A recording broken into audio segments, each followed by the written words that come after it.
Color TV. Color TV machiegni pacho. Ma e odwa.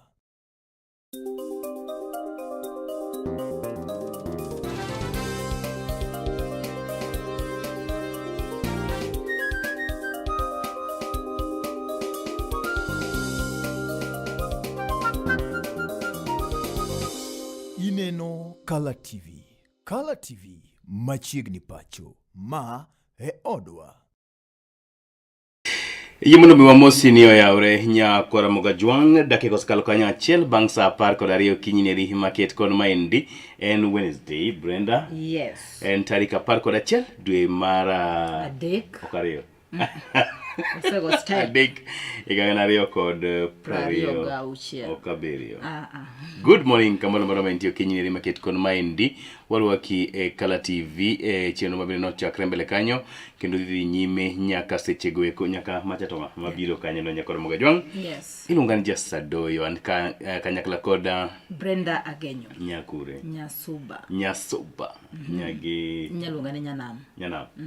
Erokamano yimono mwachak ni koda weche manyien mabende no timre pacho kaendi kod gwenge wanyaka pinjego koma oko kama lipot koro yango ni piny owacho anyeto e tudruok mano mar broad based governments ento koro wuok oko kendo dhiro nyime chiendo kata thuolo no ero mar keto e tim report no ero mano mar NADCO mabende ne ogol kod ogai machon mar duond siasa mar ODM Migisele Odinga tituch achiel kod jatend piny owacho mapacho kaendi Dr. William Samuel Ruto. Report market kod maendi no biro thuolo machok bang' kane Gen-Z ng'anye pacho kaendi kidwaro mondo ketie tim moko mweche mabende ne odhienye report no ero oting'o weche go kuma biro neno ni oganda duto mabende wuok e pacho kaendi otinegi e yono ero machalo achiel kata nyawang'o gwal ema biro neno ni jogo mabende noyudo hinyruok kinde go eko mabende ne ibago ng'anye pacho kaendi anyeto ng'anye go eko mag Gen-Z koro be chul ka report koro yango ni koro modwe mar 6 ganieri oganda go eko Brenda mabende noyudo hinyruok go eko bro bedo ni osechak chul kama kaka weche ne chalo KICC Nairobi. The meeting resolved to extend the mandate of the Oversight Committee by 60 days to enable it to finalize outstanding matters arising from the implementation of the agenda. In addition, the joint PG agreed to establish a joint technical committee with each party nominating 4 members and the respective executive directors serving as joint secretaries. The committee will develop the shared policy agenda and priorities of the 2 parties, which will inform the work of a coalition framework to be considered later in the year. So this is the technical committee that will develop the issues and the things that pertain to the public and the 2 parties and lay ground on what issues the negotiation committee will discuss on the issues.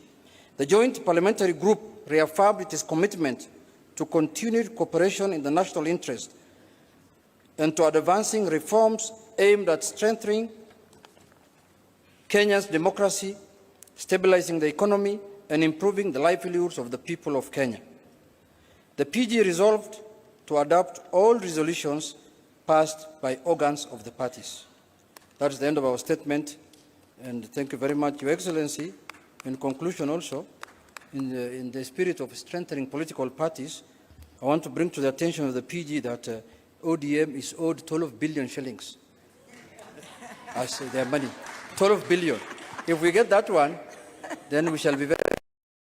Esechenogo bende jatenda piny Kenya Dr. William Ruto mabende notelo ne chenro makamano mar ne sidho yanga kendo nono kenge mabende koro to sekau maneno ni mise 10 mabende no keti kinda duond buch sano mar ODM kod ka UDM osechopo kuma chalo nade. Dr. William Ruto kane loso koro to yango ni piny owacho mare kachiel kod ka duond buch siasa mar ODM osetiyo kanyakla maber ne jo Kenya kendo ber lilo ema igisekelo e pacho kairi. Ladies and gentlemen, to paraphrase, because I have been particularly meticulous in trying to find out where we are in the process of implementing the 10-point agenda. And just for the record, the 10-point agenda was not imposed on us. The 10-point agenda was our commitment, voluntary commitment between our parties in respect to the people of Kenya.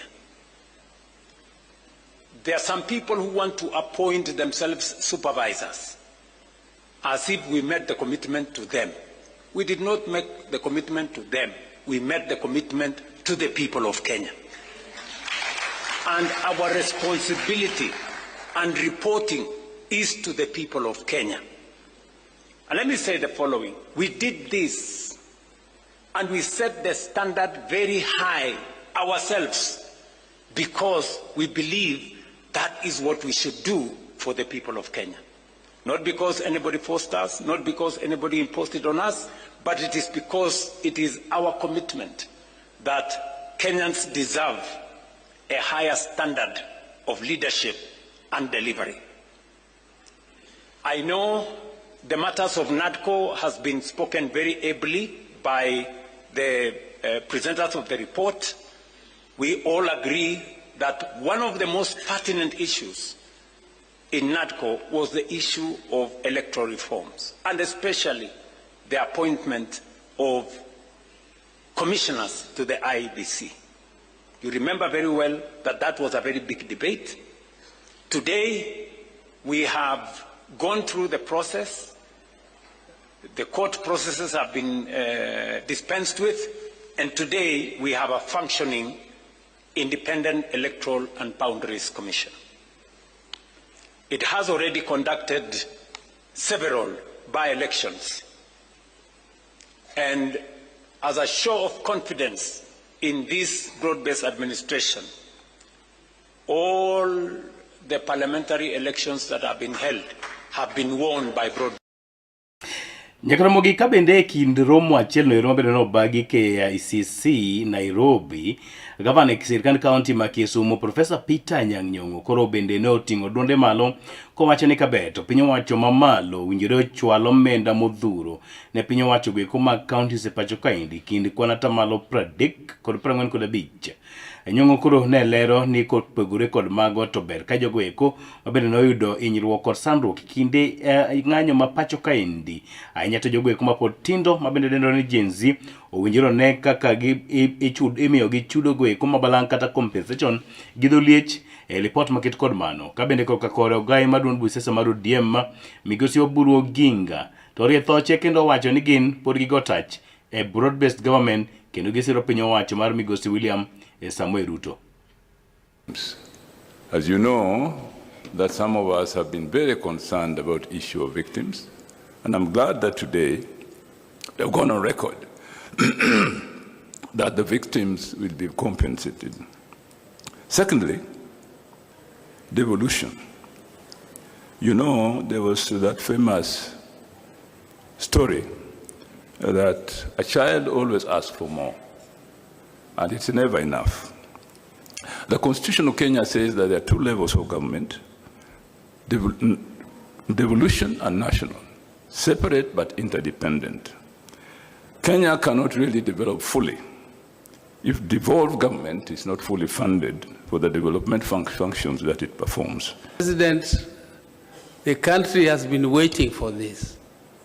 The country has been waiting for this because we are in this broad-based government, but there are people who thought that this report is the one which formed the foundation for establishing broad-based government.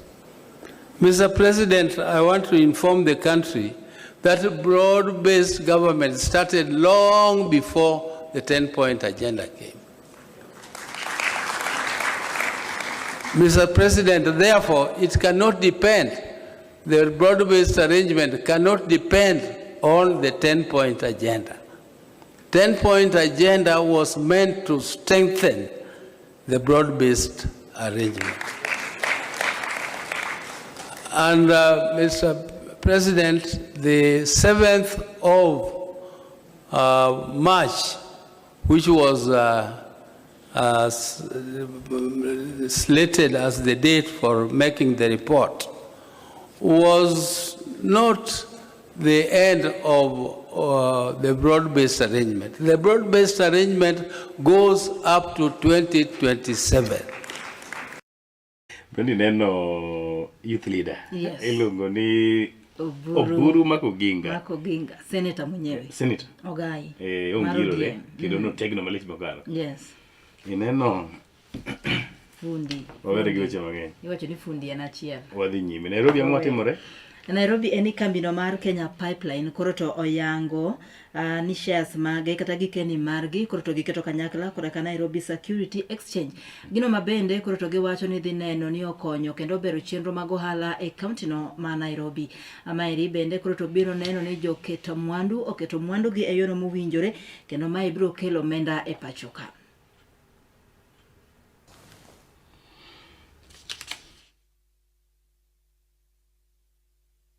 Made should not be taken for granted. It has taken many years of discipline, sound policy, and trust building. The political class should not politicize this market. Analysis is correct, it is right to analyze, and it is right to share opinion. But it should not be done in a way that compromises investor confidence. Therefore, ladies and gentlemen, today's listing is a powerful signal of the growing strength, confidence, and maturity of our economy. It further represents the continuation of the economic reforms we have undertaken to stabilize our economy and restore fiscal discipline. Over the past few years, we have deliberately worked to bring down inflation, stabilize our currency, moderate interest rates, and sustain economic growth. I am particularly encouraged by several milestones achieved through this IPO. Nyakoromogi wawuok e boma ma Nairobi kendo waduogo e kaunti ni Rima Kisumo kama koro report yango ni apisi mar duond busiasa mar ODM bade ni Rima Kisumu kotelne koda jakom Pola Keyo kod jalupne Seth Ocheng mabende kinde mang'eny ero ni luonge ni Aduinyang. Gikone koro ne obago romo kod jofwambo odiochieng' manyoro. Romo no mabende ne gigoero kamano kata ne gisiro malich mokalo kang' mabende yande okaw kod duond busiasa achiel no ero mar ODM kotelne kod ogai mare Migosi Oburu Oginga kuom ne gwetho oko kuom thuolo mabalang' yiero mar ODM mago mag delegates mabende ne owinjore obagi e Kisumu County kata kamano dhir nyime kotudre koda noti makone kod kocha mabende yandi owuok e duond burano ero kata kuom jokanyo. Duond burano ero yandi okawo thuolo mar gwetho oko yiero mabende no owinjo bedi tarik 6 dwe ni eri mar adek ka gitudo yiero maket kod mago kod kuoth mag weche go mag arita kwe mabende ne iwacho ni ok beyo ahinya e kaunti ni eri ma Kisumu.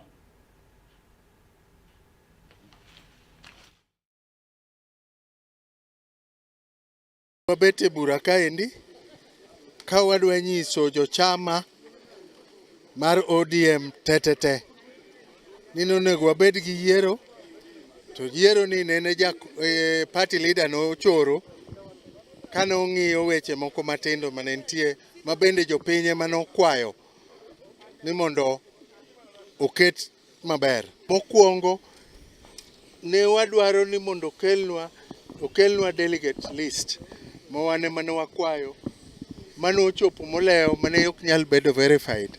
Nwaneno ni ka yiero dhi kamano to chandruok dhi betie nikech wanyalo yiero gi jok ma ok delegate midwaro kaka chik dwaro. Mano bende emane party leader neno ni nyalo kelo koko nikech ka list ok obedo verified ting'e ni koko nyaka nyalo wuok to mane gima nokwadwa timo. Wadwa timo gima jopiny dwaro. Ochieng Kanga, popularly known as Aduinyang. I'm the vice chairman of the county coordinating committee. An kaka jochama maloyol mung'e kumwae gi kama wantie gi kama wadhiye wach party leader no emwaluwo tir kendo warito nyaka chieng' ma party leader biro miyowa direction kaachiel gi National Elections Board. Wakwayo jochama mar ODM ni teko wasani kaachiel gi leaders mantie Kisumu County ka waket e maino mar neno ni jochaji mang'eny o register obedo e chama. Lawrence Awino Lango, women leader Kisumu County.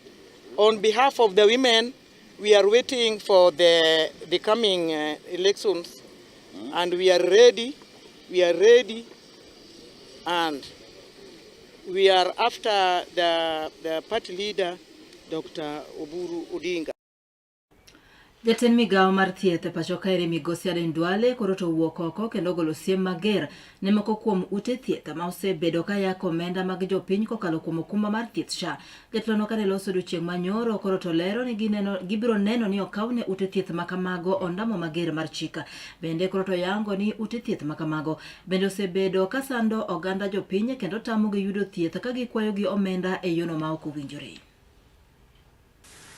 There are certain health facilities in our country that want to deny Kenyans to use their cover under SHA, and they give a lot of reasons. Sometimes they say the system is down. Sometimes they say we have a problem with the payments. You have signed a contractual agreement by law with the Social Health Authority. If we find that you have denied Kenya his basic constitutional right to the attainment of health care, not only shall we suspend you from the portal of SHA, we will go further and deny you the license to operate that. So you are denying a patient who is sick, who can die anytime because of your greed that SHA has not paid you. SHA will pay you in accordance with the law. Jakora Mokinyi kwa Rowere kod weche go mag SHA e pacho kaendi en ni jalup jatend piny owacho manongire Abraham Kithure Kindiki saini to koro wacho ni uchumi mar piny Kenya saini to koro nitie kama berie maliche moloyo kipimo kod higni go mokalo. Kowacho ni higni go kata lwenje go mosebedo e piny Ukraine kanyakla koda pinje go mago mantiere Middle East yande nomiyo weche go mag ochumi orochni pacho kaendi. Ka bende oseyo nyaka midhusi no ruma tuo mar corona kuom ne miyo neno ni oganda jo Kenya kali midhiero mopogore e pacho kaendi. Ka bende wacho ni gope mabende yande e piny owacho mar Kenya okawo mang'eny bende ne othung'o kor oganda jo Kenya. Wach mabende nomiyo uchumi mar Kenya koro ne thimba ka wuotho. Osingo ni gisani to gintie koda okenge mamoko buora mabiro neno ni gitayo uchumi ma pacho kaendi mok gidhi nyime kod olo aoyaye. The economy of Kenya was in bad shape because of a number of factors, mainly the disruption of the supply chains because of the war in Ukraine and Russia, the COVID-19 pandemic that has shut down our economy for more than a year, and other shocks, including the droughts that had ravaged our country. Because of these economic shocks, our economy was in bad shape. Kenya was one of the 6 countries in Africa that had been predicted to default in their sovereign debt, the others being Ethiopia, Chad, Ghana, Gambia, and Zambia. Out of the 6 countries, including Kenya, that had been predicted to default in their sovereign debt obligations, only Kenya survived. All the other 5 countries defaulted. Why? Because immediately you were sworn in office, you made very difficult, painful, and unpopular decisions that helped bring our economy back on track, including negotiating a G2G arrangement for the supply of crude oil, which was not available in 2022 September. People were queuing to buy petrol. And we saw the escalation of costs of petrol, which is a big contributor to inflation. It kept on increasing until it reached a high of 2018 shillings a litre. Over the last 3 years, Your Excellency, through your leadership and with the support of the broad-based administration, we've been able to bring down a number of macroeconomic indicators that were affecting our economic environment. Brenda pachi nango. Iparo ni Abraham ni kare. Abraham wacho ni gidhi weyo chako menda mano mathungo kor japiny. I doubt. I doubt ni omenda go gidhi yudo koso. I doubt. I doubt ka gidhi weyo. I doubt ka piny owacho bro weyo omenda e pacho kae. Iwacho ni go imile do. Gowi gino kisechako to weyo tek. To jatend piny owacho be nowacho ni nitie oganda moko mane paro kinde mane ndike ICC Nairobi nyoro mane paro ni samoro piny Kenya dhi mana rumbre piny gi chonge. Exactly. E weche go kuma go chumi. Kata obe nowacho ni gibro olo mana kantie need. Gibiro holo kanitie need. There's To always kapo need. ni gin gi thochgi mar chwalo chien opogore to gidhi kwepo weche go kuma golo omenda. My prayer is gikwepi kendo giwerego kabisa. To idhi survive now. Gima nyaka wanyalo yudo omenda pacho weche mag mibadhi ema kethonwa. Mibadhi mang'eny. By the way, no wacho nyaka ni chon akiko da protein sani ni corruption is budgeted for. Ni e piny owacho joma timo mibadhi keto nyaka pesa no yandike. Exactly. Mondo mi obi oyake kata odhi kode. Pachiena ngonya kor mo jwang iparo ni piny owacho mar Kenya kata Kenya nyalo biro dongre machopo kanan kokalo kuom Singapore. Kok giolo. Angne gimiwa Kata kok waolo. Gidhimiwa pachgi kanyo. Maybe kokalo mbui marwa mar Facebook kala TV live. Live kanyo. Chwala ne oteni nyakor mo jwang mondo mi wawinjane ni to chalo nade. Kapok otieko ang'o ma in ko kori kono? Wadhi nyaka county ma Homa Bay, ma Nairobi, county ma Nairobi. Kama bende jod bura ma Embakasi East mano migosi Babu Owino koro to wuok oko kendo seyo malich mokalo gavana e county no ma Nairobi migosi Johnson Sakaja ma bende owacho ni tich otamo kendo koro to nengo gwe tao mondo mi owe komno nono ne jogo manyalo neno no kelo dongruok mowinjore ne jodak e county no ma Nairobi. Migosi Babu Owino koro to wacho ni migosi Johnson Sakaja riambo ne jopiny ni omenda onge ma bende nyalo tigo tieko midhiero mar pioula makoro to kwako county no ma Nairobi ka bende koro to wacho ne jatlo no weche mag mibadhi omieno lalo mar omenda ma bende koro to moko kuom buche makamago momake ni e nyim do nyaka gi seche gi. Migosi Babu Owino dwaro mondo mi Johnson Sakaja owe komno nono mar neno ni oyier jal manyalo tiyo makare ne oganda e county no ma Nairobi. See the governor of Nairobi giving some infertile imaginations on the running of Nairobi County. And he did complain that he doesn't have funds to run Nairobi County and therefore he cannot control the floods in Nairobi. I want to state clearly that the funds are available, but the funds have been misappropriated. The funds have been misused and stolen.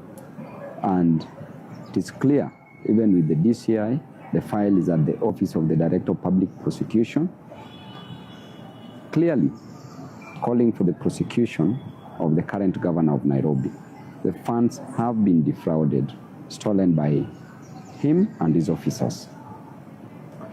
I want to tell Nairobians that to cure the issue of flooding in Nairobi is very simple. And then Brenda winjo gima Paulo Ngili wacho. Inge Paulo Ngili? Yes. Mheshimiwa Babu Owino. Iparo ni gigi gin ga gina wach nikech olap dhoga ndongne komoro koso en dia. Kwa wacha dir moko keto siasa. One kawa wacha diri moko keto siasa. And ko way about oula makoro kwa Nairobi.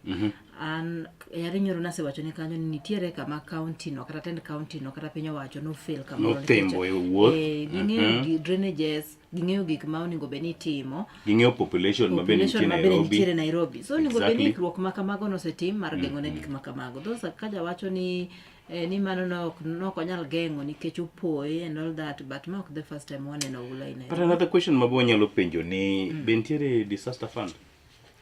Yeah. Disaster fund. Begin go agulu. Oknyal koso. And then preparedness. Ingeni mondo mi samoro be understand ga piny owacho. Yes. Ke samoro mondo mi ogolo omenda matim go kata mana ogolo modino drainages gigi. En gima nyaka kale od bura. Process ma puodhe nyaka bedi ma puodhe. Ma tingni go wang bi ma il kalvade go eko. Ma walgi. But gima saka jok nyalo wacho en ni omenda onge manyalo konyo chenro makamano. Samoro priority ma opogore. But priority yo mowinjore kaluwore gi emergency mantie. Ndingini chik wacho ni gimoro amora mar pes jopiny kidwa tigo to nyaka dhi public participation. Yes. Mane jopiny wach ni ber kugolo kuoyo mantie bwo oloko go iko.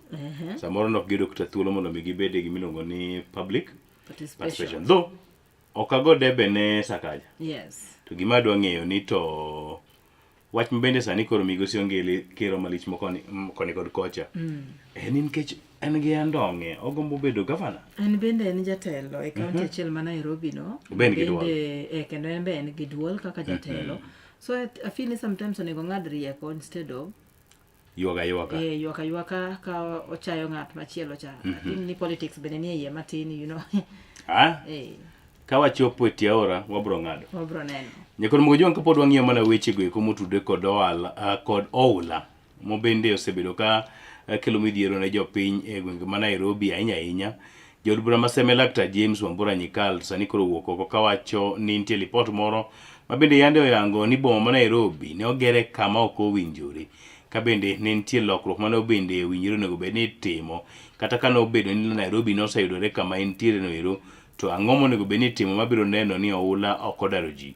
Owacho ni Nairobi obet kanyo nero ma kuonde moting'ore kod malo ka opigege to siko olo kuma jopiny nitie. Wach mabende olero ni bro nyalo biro mana dhi nyime kod kelo midhiero makoni kod kocha ne jopiny e boma nero ma Nairobi. Wawinji ane Dr. James Wambura Nyikal. Just wanted to tell you a story. The problem of floods in Nairobi was identified in the year 1906. There was a medical officer who said Nairobi was situated in a wrong place. And he was said Nairobi is a trough.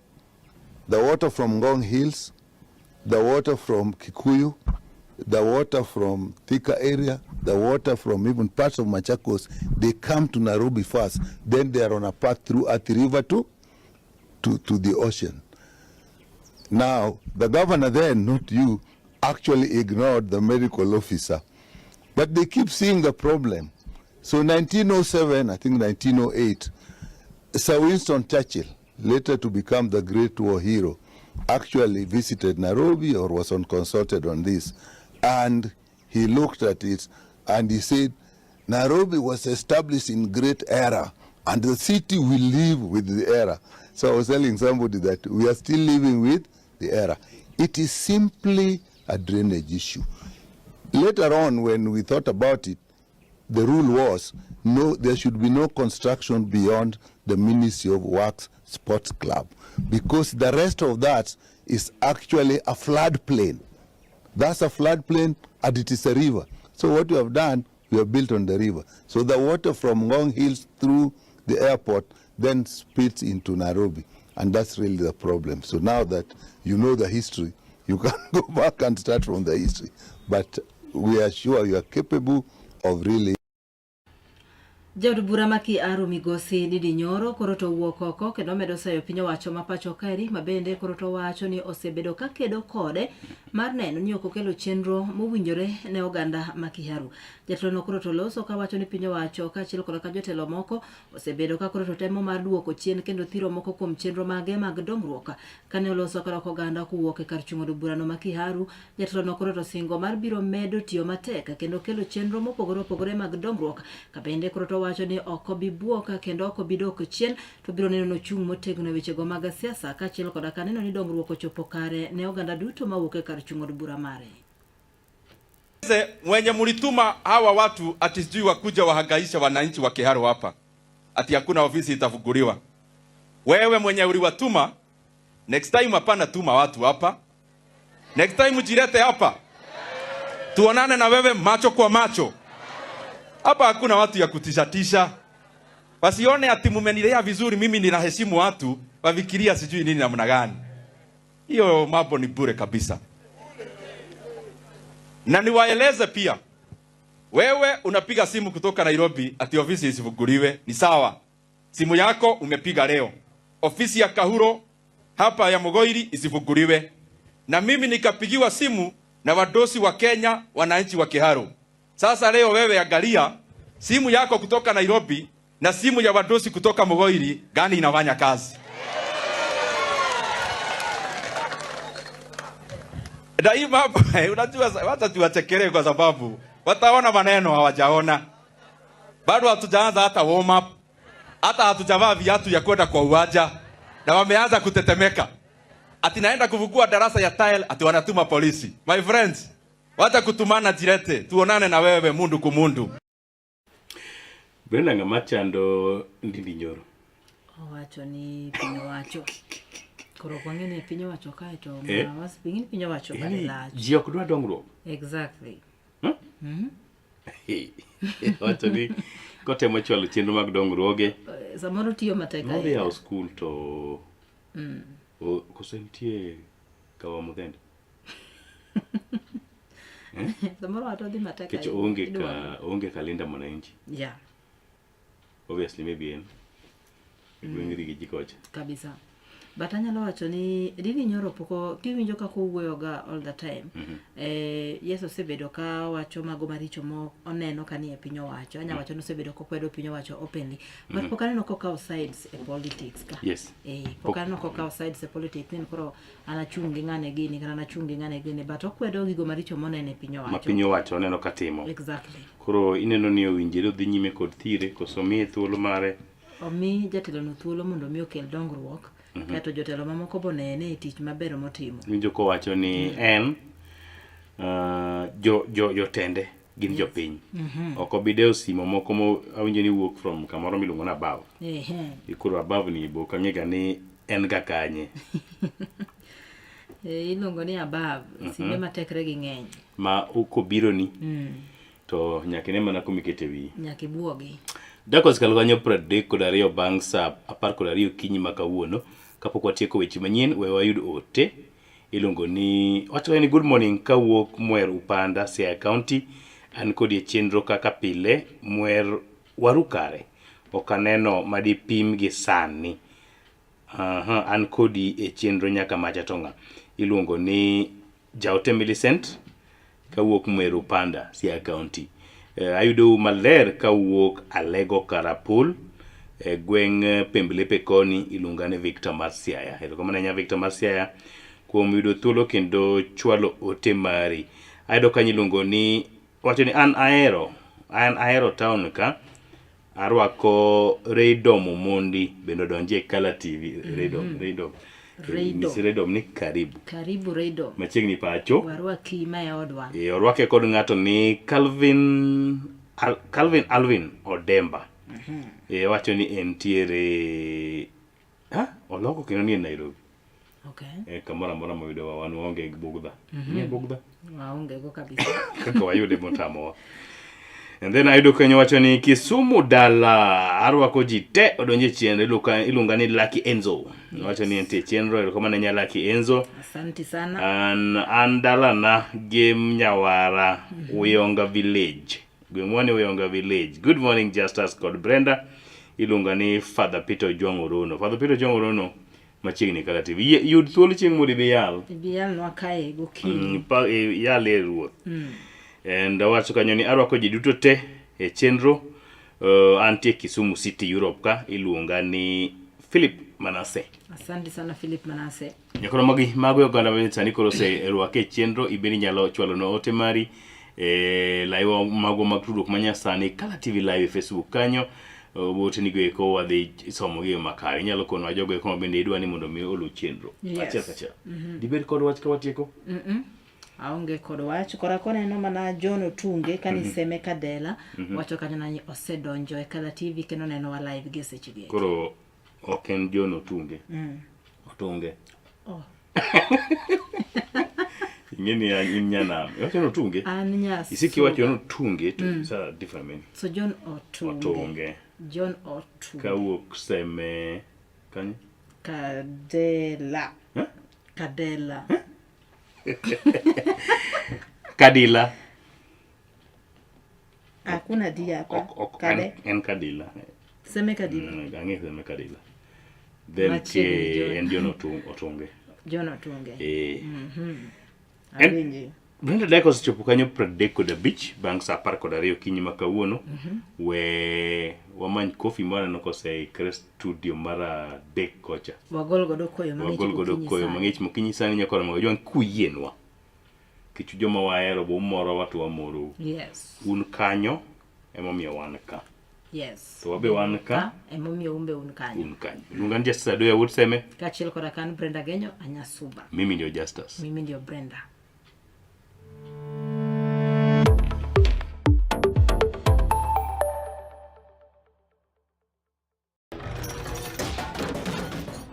bedo kod odiochieng' marabora e sikunde ka iduogo pacho, yud thuolo mar kweyo pachi kendo bedo gi mor e chenro mar Bang School.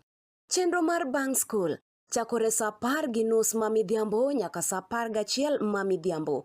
Kama inene katun mamori, ipuonjori weche mathoth, ibedo kod mor gi nyiero motimo Cathedral.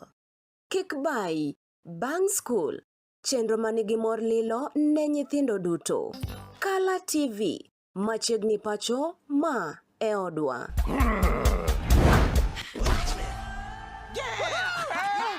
I've fallen and I can't get up.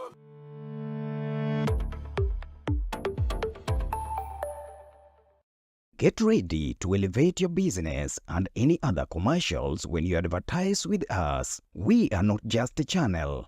We are your gateway to the peak, for we give you the precision and desire to your commercials. Let us be your partner in success, broadcasting your message to thousands of our viewers.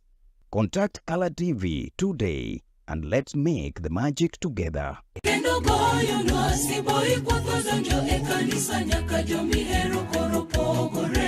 En gino makare mar chako odiochieng' gi ruoth.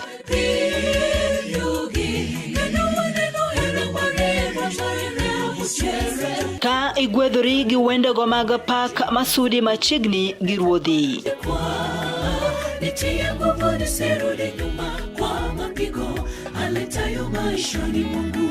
Bende wakelo ni jipo mag muma koda puonjruok mar lesson ma itayi gi Pastor Charles Odinde.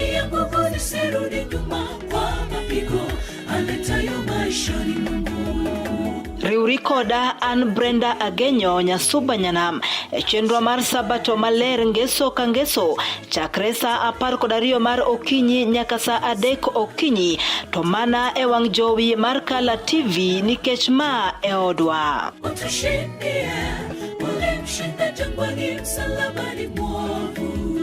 Get ready to elevate your business and any other commercials when you advertise with us. We are not just a channel. We are your gateway to the peak, for we give you the precision and desire to your commercials. Let us be your partner in success, broadcasting your message to thousands of our viewers. Contact Color TV today and let's make the magic together.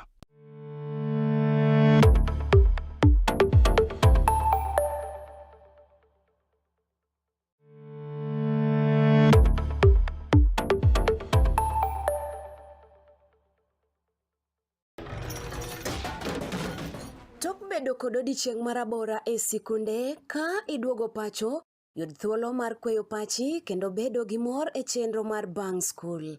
Chenro mar Bang School chakore saa 10:30 mamidhiambo nyaka saa 11 mamidhiambo. Kama inene katun mamori, ipuonjori weche mathoth, ibedo kod mor gi nyiero motimo Cathedral.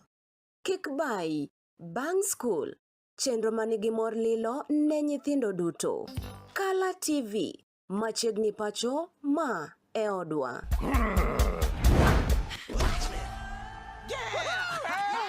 I've fallen and I can't get up.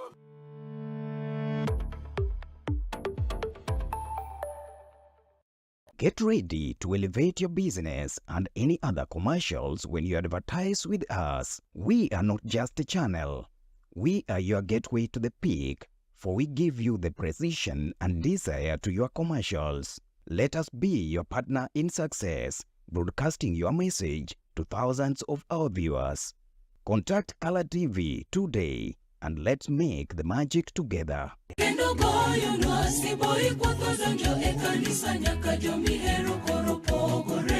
En gino makare mar chako odiochieng' gi ruoth.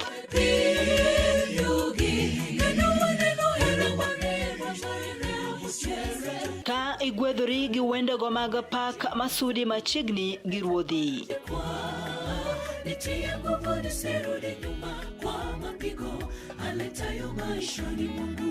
Bende wakelo ni jipo mag muma koda puonjruok mar lesson ma itayi gi Pastor Charles Odinde.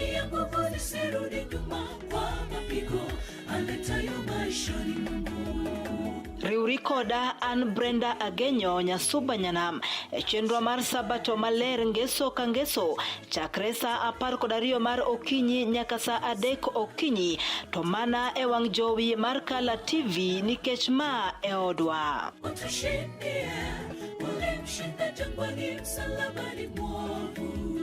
Get ready to elevate your business and any other commercials when you advertise with us. We are not just a channel. We are your gateway to the peak, for we give you the precision and desire to your commercials. Let us be your partner in success, broadcasting your message to thousands of our viewers. Contact Color TV today and let's make the magic together.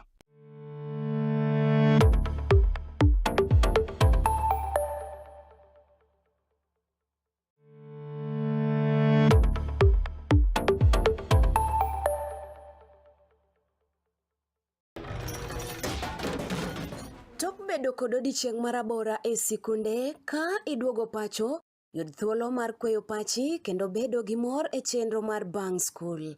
Chenro mar Bang School chakore sa 10:30 mamidhiambo nyaka sa 11 mamidhiambo. Kama inene katun mamori, ipuonjori weche mathoth, ibedo kod mor gi nyiero motimo Cathedral.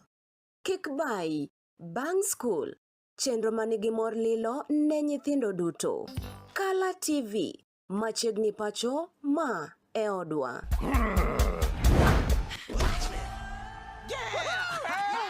I've fallen and I can't get up.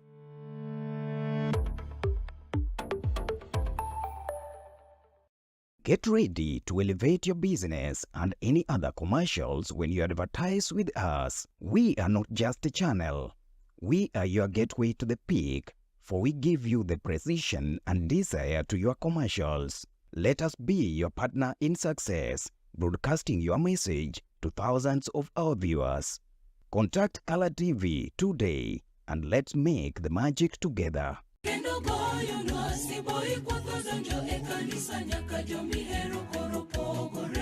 En gino makare mar chako odiochieng' gi ruoth.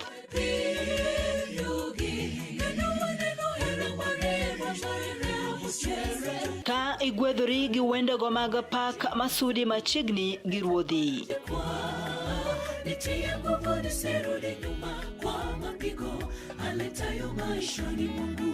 Bende wakelo ni jipo mag muma koda puonjruok mar lesson ma itayi gi Pastor Charles Odinde.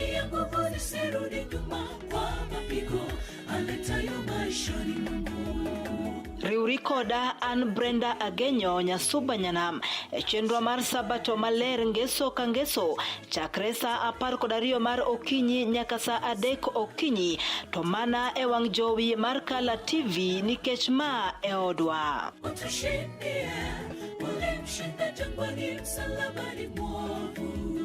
Get ready to elevate your business and any other commercials when you advertise with us. We are not just a channel.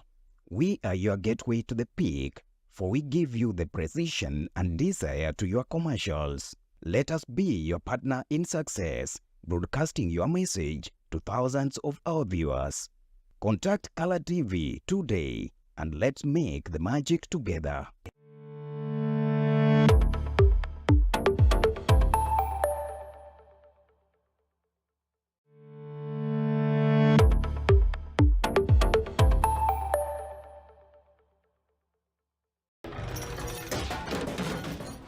Bedo kod odiochieng' marabora e sikunde ka iduogo pacho, yud thuolo mar kweyo pachi kendo bedo gi mor e chenro mar Bang School.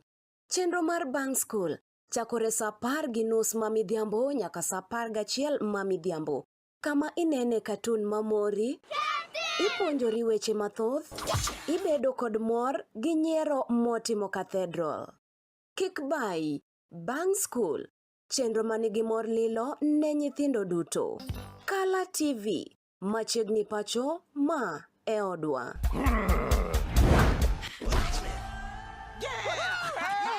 I've fallen and I can't get up.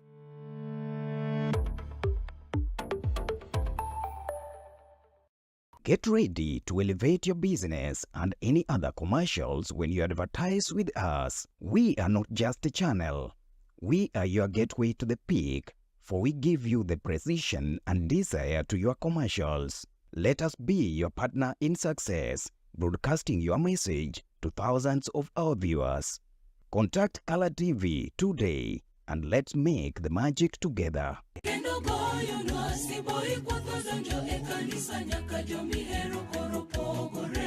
En gino makare mar chako odiochieng' gi ruoth.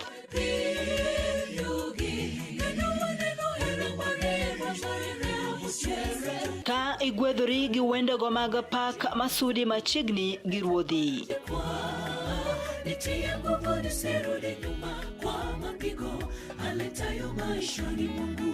Bende wakelo ni jipo mag muma koda puonjruok mar leson ma itayi gi Pastor Charles Odinde.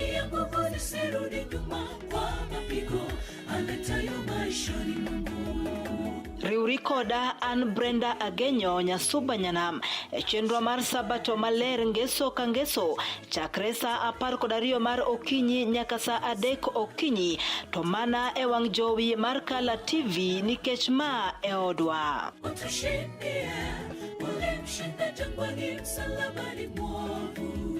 Get ready to elevate your business and any other commercials when you advertise with us. We are not just a channel.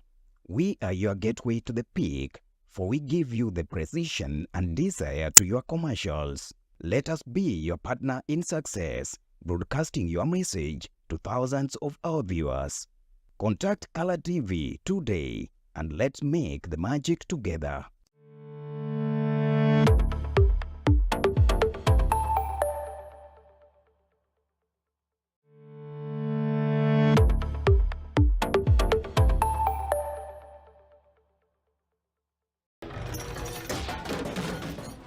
Bedo kod odiochieng' marabora e sikunde ka iduogo pacho, yud thuolo mar kweyo pachi kendo bedo gi mor e chenro mar Bang School. Chenro mar Bang School chakore sa 10:30 mamidhiambo nyaka sa 11 mamidhiambo. Kama inene katun mamori, ipuonjori weche mathoth, ibedo kod mor gi nyiero motimo Cathedral. Kik bai, Bang School, chenro manigi mor lilo ne nyithindo duto. Kala TV, machiegni pacho ma e odwa.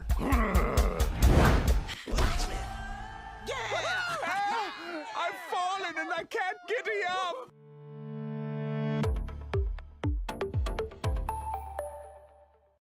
Get ready to elevate your business and any other commercials when you advertise with us. We are not just a channel.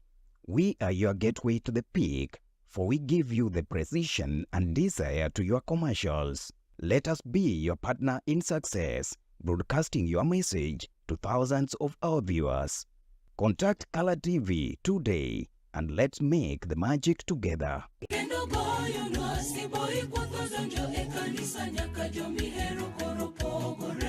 En gino makare mar chako odiochieng' gi ruoth.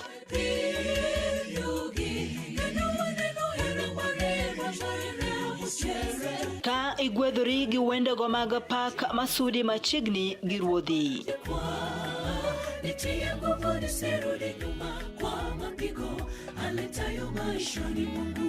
Bende wakelo ni jipo mag muma koda puonjruok mar leson ma itayi gi Pastor Charles Odinde.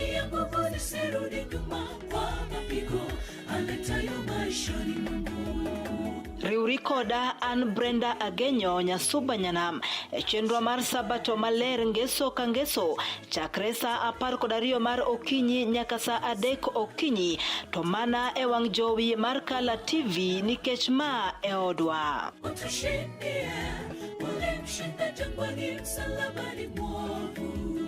Get ready to elevate your business and any other commercials when you advertise with us. We are not just a channel.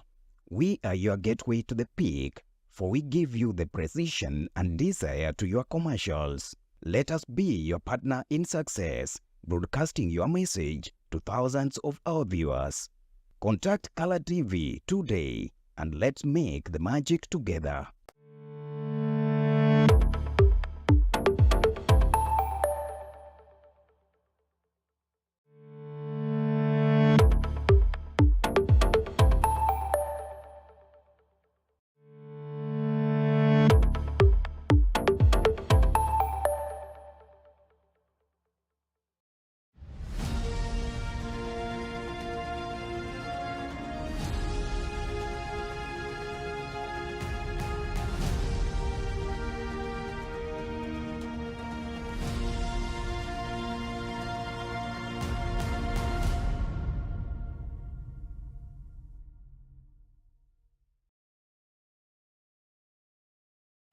Machigani kendo nyakora mga jonge telo ni eri marido nonro mar oboke. Wagero ni podi ni kodwa. Kendo ichio makare kama moro ma intiere. Podi lunga ni Justice Adoyo Award Seme. Kachil koda kan Brenda Genyo. Nyanam. Nyanam. Namu kura nga bere.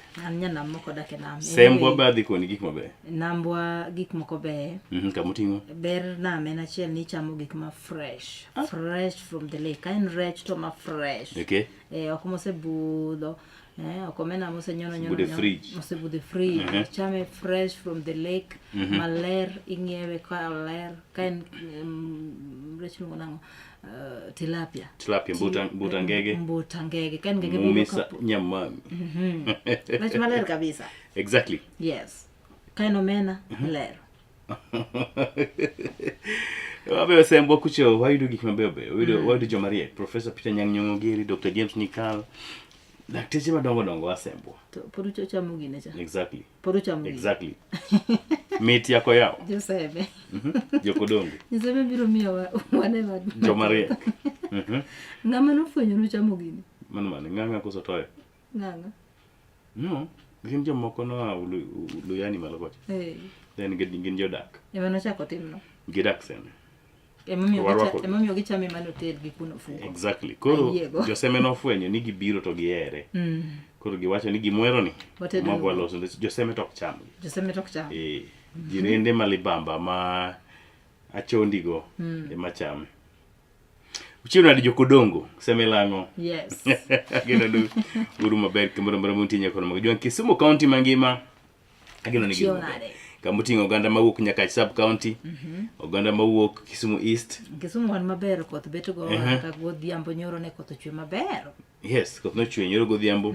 And then funnily enough koth goga town CBD every morning. To owe kuonde moko. Kuonde moko to we. Otuoto mana tia peace governor Nyong'o kae ndi oringo tia peace Abala Wanga ka. To chwe maber. Oringo etie peace Dr. Joshua Dongoron ka. To chwe mandara bed nini gi pi. Ogwedho town in the morning. Ogwedho town aluoko richo mane owe gotieno. Ng'eni Kisumu jerra. But they bisebiro Kisumu in the night. Yeah. The only place mabiro operate gotieno Kisumu gin clubs. Clubs are very active. They are very active at night. And then another business hub Mabende is very active during the night and Kondele. Okay. It's Entebbe. Entebbe. Kanyo. Aje kanyo ti biashara moro magore sana gotieno kama. Dembri. Kao Yesu. Asema kwa Yesu ndio hiyo. Ibogoli sawa. Jo Kisumu jo maber. Yeah. And then kido the design major wakrego. Kisumu by the way the cash flow is very high. Yeah. Kina no style major wakrego do Kisumu kayo kila mtu akona pesa. Kata kun magedhi. Kun gik magi yuomo. Waningini nyaka ne wawuke mier maji okwo. Exactly. Kuru wan managi Fanta. Gimokogo. To moko maginego. To ne waweyo jokanyana. Wan joma beyo. Wamadho mana divai. Korikono. Lakini kirado koda street. Yes. Kama kawaida. Jonyakach. Uru maber, Jonyando sub county. Jaredo Kelo. Yes. Brenda Jonyando be osechako ywak ni koro giwuotho e nyuka. Gisechako wuotho chuodho ma serious. Chuodho ma serious. And very soon bro lokore mobed pi ma serious. Exactly. Kendo giwacho ne Mheshimiwa Jaredo Kelo MP gi ni imiyo wa ochele gi oganda wa yieng. Yes. Wan gi teko mar wuotho e chuodho. Koro kunge kod okonyo gi kod okonyo. Kuonde moko be Brenda pio dare gi Nyamasaria. Yes. Nyaka wang'is jopiny. Area maka Gidhai, tok Black Pearl ka ber sana. Pio sechako muomo ji. Aneno ka jo Nairobi moko. Mane manye apartment. Natone post mana funny meme. Ni jo Nairobi nyocha wigi owil ni wach pi gi ywagruok en mar jokano koro gisewene jokano. Jokano loko dhoch. Onyando loko dhoch. Mago gik madhi nyime kata kamano nyaka wakwed malich mokalo Brenda ka wiwa pok owil. Weche mag arita kwe osebedo ka dhi nyime moko kuom gwengewa. Ahinya to johero ywak. Weche go mag arita kwe. Weche mag arita kwe. Nyonego kebe moro nyoro godhiambo. Magi mosebedo ka dhi nyime for a very long time. Mm. Yes. Aero nyaka koro wuo guru oko kaka jopiny mondo mi wa task the government to protect our people. Kabisa. Jopiny koro wuogo oko kendo giwuo motegno. Aero police station. Mar neno ni obila otimo tijgi yo no mowinjore. Aero police station utimango. To bende kata kiweri go bila. Ini gin kaka jopiny bong'anga rowere matimo maundu. But ging'eyo. Police is never how do you call this thing? Police okinya kono report malingo. Exactly. Mane gima koro gihinyowago. Polise moko komi report ni wuod ng'ane maka ng'ane ni tema timo gini ka odhi make to wacho ni ng'ane mong'eyo nonyiso wa gini. Koro kanyo be polise ugowa piny. Okaluor mar wacho. Kabiro kami maling'. Wachich ni nyathi maka ng'ane ki nyithindo matimo kamano nyaka beno serom kod gin jomong'e. To nigo beni koro polise kawo chike lwetgi to gikawo okang'. To gitimo nonro mowinjore. Maybe wanyalo blame gi to no tergi e course kata training mar kano malingling mag ng'ato. Which is DCI should be able to do that. Kano malingling. Yes. Jopiny luor miyo ripode gik matimore gwengegi nikech unbe ubedo joma ojende luongo ni you are a snitch. You are snitching on them. Udhi ulogi. Ing'e gima kelo ma? King'iyo kaka weche osebedo karingo Justus, some of these police are also involved in these activities. Gide magichiwo kata mana magina maitiyo godo. Mane kuma nadwa dhi. Iparo gima notimre bon. Mane momiyo kidhi ni ine makore dhi ulo. Tinyalo yudo ka ine big problem madhiero kata ji. Demi wachiji ni koso bila bende riwre kod jonjore e chwalo weche bang njore. Yes. To tendo bila bung'e wachni. Tutime ang'o? Mondo mi arita kwe obedi. Brenda kapok gweno monyo bando. Yes. Ojana moro ma ike ni 40 kadhi nyime bende no dinne gwenge ma Kiboswa. Kiboswa malo kaendi kikawo ng'wech madhi Kakamega. Yes. At a gun point, obedo robbed, momaye mwanduge. Mago mokum sigana mbene waluwo ne joka nyana muriching maka uono. Yes. Okwa biling kama gito to jowa inego. Kendo jowa imayo. In fact, today... Kale girimise tiyo matek ni yudo Justus. Ngato biro to kawo githuon. Ichode kuok. Chuna na di manyo county police boss. Yes. Mondo pimnwa ni to gitimamo. Okenge mage magisekawo mar neno ni arita kwe obedo. Onge kaka wabiro gero uchumi Brenda. Kamari matin mi mondo milosi.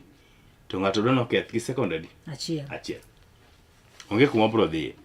Kanyo to wadagi momoyo piny koro moga jwang ni jok piny nyaka riti. Jopiny nyaka chiwni gi arita mowinjore obila otim tijgi. Nyamasara no bok ber. Nyamasara be osewachore ni from saa achiel odhiambo kama. Utha oyae. Ojende moko matich mabe nyowe school. Chando ji e kor gwenge. Gina rowere mapod tindo. Matindo. Makata makungute maber kamae. To be kata muyo onge go. Ema ni koro biro ni gi lweny moseikore godo chuth. Wabedo joma beyo, wabedo joma konyo obila, to obila bo bed joma beyo. Mapia nono koro moga jwang, mosuru kum lwero Mokinyi makawuono lakini wawache kaka entie nikech matokala TV. Kinalo duto wacho ni machiegni pacho mayodwa. Kokiwinje ka to kara okotimore. Yes. Brenda Kenya wuok tung mosuo kod National Transport and Safety Authority. Yes. Ambe anachielo kuom Kenya. Indinga Kenya. Okay. Nito you take advantage nika tipo makosa mathisto. Ito bokini riba Daily Nation tie report kotenre kod chik mabende sani koro no gol mabende ne wacho ni tendo bila e pacho ka endi aina mochung' ne neno ni wabet maber e apaya. Saino owacho ni gibiro kod chenro moro mar digital lony manyasani mar chiwo fai ne joriemb nyamburko moro moyud koketho chik mar ndara mariembo ng'wairi titi. Idea over speed to message donjo tap imima 7 days kende. To oteno ioro ne ng'ama gari ondike nyinge. Anyway, gini bende nyalo konyo. Gini pesa lit ne ji ka ji golo. Gini nyalo konyo jomoko mariemba reckless sika. Biro chuno gini koro gilure gi chike. Waseneno ka oganda be wito ngimagi kendo ito ngimagi e yore mag negligence mo wacho goeko. Koro samoro inyaseo gwang' to gweno biseyo. Wacho kanyo ni apro over new NTSA instant fine. Ibro somo kanyo. Court petition wacho nang'o? Suit seeks the suspension of the system, arguing it denies offenders right to fair hearing. Exactly. Yes. Gite mano kuma Brenda somo temo wacho ni wachni ko time kako tume kako chaneno samoro ngat mano okoso ni ok bi miye thuolo mondo mi owije yo makare. Yes. Kuom ranyisi iwuok Kisumo ilawo Bondo ngati moro kata gimoro timo. Yes. To ine ng'wairi titi to police omaki. Yes. Ok bibedo kod thuolo kod sober mind mondo mi ler gima notimre maber. Kata ok bibedo kod time kata thuolo mondo mi many okil machung'ni. Public participation wacho nango? Wacho kanyo ni mag public service vehicles operators say the concept is good but implementation is flawed. Manyiso ni paro nen paro maber to kaka ikete chik kata tim emasani koro ok morgi kata gwenyo pach japiny. Yes, giyie no winjore abila mag ndara ong'i kaka nyamburko tiyo. Yes. To ere kaka udhi neno ni mibadhi boko donje weche gieki. Loopholes wacho kanyo ni lawyers say the system is prone to abuse and there is no recourse against unfairness. Ochal gima wacho kanyo nyakol mag joma wacho ni okinde kata jolony weche chike wacho ni paro nyabedo ni ber to kata kamano idhi ti kod arietha kod moko kuom obila e pacho kaindi. Brenda nyi wachiwo ranyisi nyoro ni en okang' ma obila biro chungi to wacho ni gini onego bed ni fine 10,000 mera di 2,000 mondo lota ka timi nade awe idhi ok ibi chiwo. Ibro chiwo mondo igol rate all no. Revenues wacho kanyo ni consumer lobby wants full disclosure on deal between NTSA and Pesa Print. Tudruok mane mantie e kind duol noero mar NTSA kod migepe mochung' ne weche mag omenda e pacho ka. Yes. Winjruok ne gichope nade nyakol Mugajwang. Ite mar mele kanyo en mana ni kode gweko.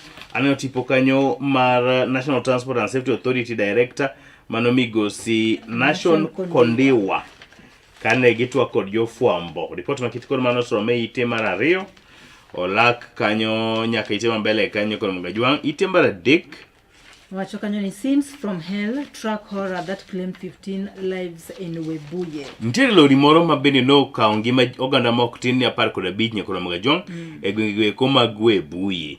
Ka bende lori ni wachore Brenda ni ne obayo kendo donjo kendo nywando joala bende ne ni ginga paya. A brief on that. Wacho kanyo ni what began as a roadside crowd gathering around a minor border accident scene ended in greater tragedy when a truck lost control and plunged into the group on the Kitale-Webuye highway on Monday night, killing at least 15 people. Gimano chakore nyakol Mugajwang ka oganda moko mabende ne ochokore e bath apaya kane konyo ja bodaboda moro manoyudo masira moro matin mar wang' apaya. Lori moro apoya noa from kama ji ok ong'eyo kendo ne oruombre kuom oganda gi eki mar bende ne temo reso joma ne oseyudre e masira mar wang' apaya. Mano neno ka oganda mok tin 15 owito ngimagi. Bathe kanyo nitie Kenyan looks to speed cameras and AI to boost road safety. Nyath somo report maket kod mano nyakol Mugajwang piny kanyo wacho nango? Wacho ni Austin sale of government shares in Safaricom. Wacho ni od bura mamalo sani koro se go wiye kendo yingo wiye kanie yie ni jod bura koro chiwa kambi mag Safaricom gikeni mag kambi mag Safaricom shares gin gikeni. Yes. Mag kambi mag Safaricom ne oganda jo Kenya. Brenda jo Kenya chich ne adier onge wachni. Kamo kukum gi paro ni penjo maduong' ni jo Kenya di manyalo nyiew gikeni mag kambi mar Safaricom. Gima chando jo Kenya maduong' ni omenda ni ibro tigo nade. Ng'ene no omenda maromo bilion 244. Bilion 244. Kaka piny owacho biro tiyo kode. En omenda magagaoi. Yes. Omenda makore lach. Pesa ma kichako pango ing'inji 1,000 kichako pango. Ikalo Nairobi. Gichulu kode gope na gin godo. Exactly. That makes sense. Pesa no duong'. Piny kaendi bende nitie weche gi motudore koda 2 billion for victim of police brutality as Ruto and Oburu form a coalition talks team. Yes. Giloso aput moro. Piny owacho sani koro loso aput moro e winjruok kod duond busiza mar ODM mabiro gundho okenge minyalo nego ni ochul jogo eko mabende nowito ngimagi kachiel kod aka jogo manoyudo hinyruok mano e kinde ng'anyo. Remember ni kane Mosenindo Migosi Raila Amolo Odinga oketo winjruok e kindgi gi Ruto. Gima duong' mana maka nyama ne Raila wacho ni winjruok ma kamano ne biro neno ni jogi obedo compensated yudo gimoro ochulgi. Mano nitie ite mar 4 nyaka Moga Jwang. Ite mar 5 Brenda. Aga Khan announces sale on NMG shares. NMG ni nasengisi kaka some.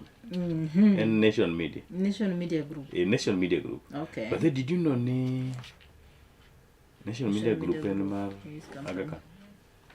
Yeah, I know. Nation Media Group, the owner is the same as the Aga Khan Hospital. Aga Khan, yes. Yes. Koro nitie kaka report modi kanyo ni Aga Khan. Aga Khan, actually, now Aga Khan is a person. Yes. Ka wacho ni Aga Khan, to japinje ko ni Aga Khan Hospital. Pacho de gamane si. Okay, be milongo ni Aga Khan. Ma wuon Nation Media Group. Kod Aga Khan Hospital. Sani koro wacho ni gi kremar gi yawo do utegi mondo usgi keni. Gida uso shares magi Nation Media Group. Gin gikeni go kuma bede gisechoko a iga 1999. Ka thulo mari ka in kod nyinyo ni moro kanyo inyalo kawe dhi keti.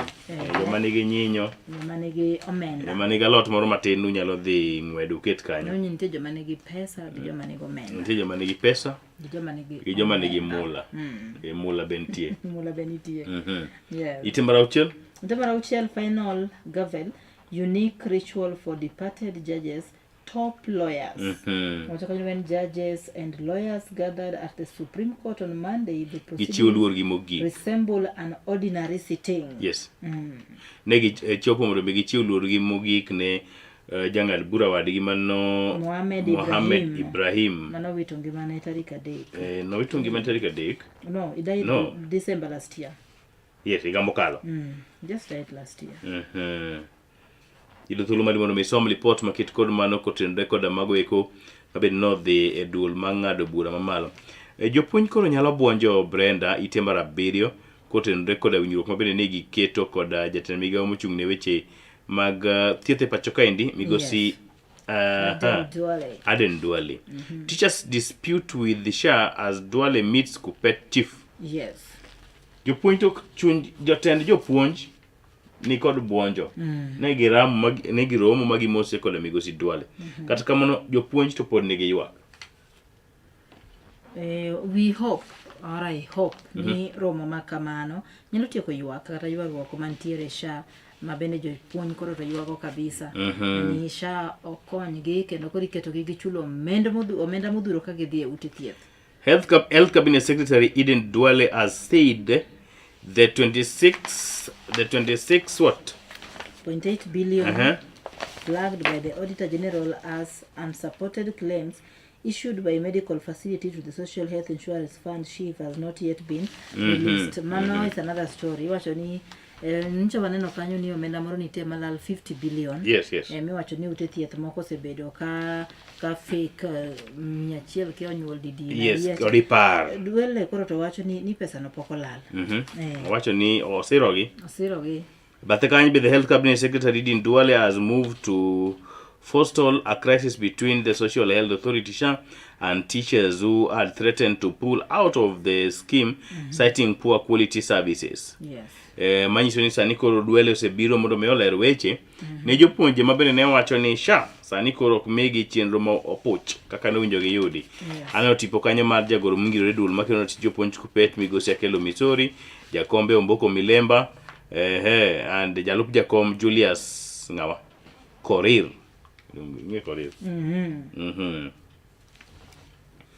And mbele kanyo nyakor Moga Jwang gin report kotenre koda. That's the next page. You are there with me? Yes. Number 8. Maraboro. Watchman Nation Media. Wanokanyo Nation Media Group Ministry sign strategic deal to boost mining sector. Tipo kanyo nitie mar jagoro maduong' mar Nation Media kata jatelo maduong' migosi Geoffrey Odundo, jatend migawo mochung' ne weche go mag mwandu mithedhe bolo migosi Hassan Joho, kod okebe moro be nitie bathe kanyo migosi Principal Secretary Harry Kimtai. Harry Kimtai. Lendo mopogore opogore mar kambi mar Aga Khan be nitie bathe kanyo nyaka Moga Jwang. Kautulo marimono mi non lipoda inago eko and how rogue developers contributed to flooding. Mano ite mara paro. Iwinjo. Kaka jogedo ma church. Otelo kata nomiyo wechego eko mag pi koro muomo oganda Nairobi. Yes. In a few kilometers from Sai Road in Nairobi's industrial area, a sprawling heap of waste sits beside the Nairobi River, spreading across what was once part of the water channel. Residents say the mound grown over years through illegal dumping now acts as an artificial barrier along the river path. Manchoni yugi masani koro biwore boma Nairobi kaka joma gedo gola yugi tok deposit yo makare. Mowinjore. Mae gima koro to odino kuonde monego beni pi luwo. Koro pi donja ei boma no. Kautulo mari mono mingi report maket kod mano ite mabele kaendi en lendo kusuntie gimoma ko wangi. En lendo and then why Kenya wants to deport Turkish tycoon. Not tycoon. Osman El Sek in Mombasa court. Brief one El Sek Ositiban. The government is pressing to have the refugee status granted to a Turkish businessman who has lived in Kenya for nearly 2 decades revoked, which could pave the way for his deportation. Kenyan authorities have informed the United Nations Refugee Agency that they intend to revoke the refugee status of Mr. Osman Ednik El Sek, who is battling criminal cases in court, the latest being terrorism charges. Ukebeni elisa nikoro edwa ni mondo dhire oko osebedo kokedo kod lwenje go eko mag nek nyakono magajwang. And kanyo emonego be nikoro piny owacho so wacho ni koro dwani mondo mi ogwethe ka tugole oko nyakono magajwang. Actually king'iyo malo kanyo iwacho ni state challenges refugee claim the guy chalo ni no claim ni a refugee in Kenya. Claim amid cross border criminal investigation gi wealth query. So in a refugee and is very rich, very rich here in Kenya. We don't expect refugees mondo be that rich. Yes. So piny Kenya dwani mondo be deported duoke e gwengi kaluwore gi cases moko mamanye criminal activities koro to itude godo. Exactly. Yudo wealth ne bende okwang'eyo. Piny Kenya ka indi kata kisedonjo ilujo ni jowagi emane chiwo bok mag wuoth. Exactly. Ne oganda gieki koro ma ang'adi mone yudo bok mag wuoth. Gima chando gima en gi wealth maybe so ok odwa chiwo wealth ne dwaro ne mondo tim. Ite mabele ka nyalo nyiso jokanyanam kapota loso de gimoro kae matin piyo. Piny kanyo mbele ka Kenyans of British descent charged in 600 million Diani land scam. 4 Kenyans of British origin have been charged with multiple criminal offense over the alleged fraudulent disposal of trust property valued at more than 600 million. Exactly. Yes, ni kanyo mar lo moro. Makoro tidonjo ne jomoko kanyo. Ite mar 14 wan kanyo gi lendo amano mar bengino eko mar Stanbic. Modi adenya ite mar 16. Olak ne kite mar 16. Ite mar 17 bende wan kanyo gi lendo mag kembe mopogore. Society Limited. Then wan gi patch jondiko mano ite mar 18. Yes, wacho ni how recurring floods flush out our governance failures. Kori bro yudo mano nyakono magajwang. Yes. Ite no ero mar 18. Mbele kanyo oboke mabalang. Oboke mabalang ni kanyo mar parenting odhi adhiya kanyo wachakwa duogo nyaka ite mar 19. Ite mar 19 kanyo en ite mar 19. I was not there. The other side. Oh, not this one. Mama ko wana. Mano pod mabalang. Mama ko wana. Koro ine manchi gombo ng'eyo kaka itimo nini no gimitimo kane. Gimitimo kanye neno. Leva picha no. Picha no tangi gima en gima okanya wacha mo jipol metho. Okay. So can tubal ligation procedure be reversed. Ikao teko ng'ama miyo. Iriwo gi teko ng'ama dichuo. Mondo ng'ama miyo moro tingne ng'ama Machaino ni surrogacy. Okay. Brenda ite mar 19. Wan kanyo gi katun makawuono. UDA beto. No one ka UDA ditch beto loom. Kaka sadi the grass is green here. Talking on the other side, there is some grass in Azimio. Hey. Eso ni UDA beto kargi. Giloso odgi kendo odgi is very green, very green. To Azimio to gwenge otuo. Azimio gwenge otuo gionge kata lum. Kaso ng'ato wacho ni there is some grass in Azimio. Okay, mabe gidwa no med beto. Gidwa no med beti. Ka thuolo mar mondo ng'i goro mar katuni neni to onyiso ang'o nyakol magajwang'. Yes. Eka ite mar Prario. Tingo kanyo barupe mopogore opogore kato wan gi today in history. You did the yesterday one, no myself. I read the yesterday one. So tarik 11 dwe mar adek higa 2018 chieng' maket kod kawuono. Machon ne en jatend piny owacho migosi Daniel Toroitich arap Moi. Noidho ndege kendo odhi e pinyno ero mar Israel mondo mi ong'ine otimne weche go mag thieth.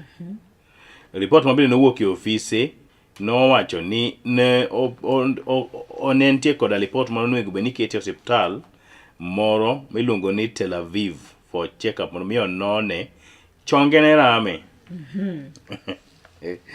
Then ne owuotho kanyakla koda jokibe moro miluongo ni Israel. Kano dhi Israel, okibe mano owuotho giluongo ni David Silverstein. Kanyakla koda wuode. Mano manen senator ma Baringo. Yes. Migosi Gideon Moi. Gideon ma kinego nen jagni prochiko gadik. Gideon said the 93-year-old former president, so Moi was 93. Edonge machin Moi ne jagni prochiko gadek. Yes. Ne dhi limo nyaka historical sites in Jerusalem. In Jerusalem, dala maler. Yes. Report mano timro chieng' maket kod kawuono.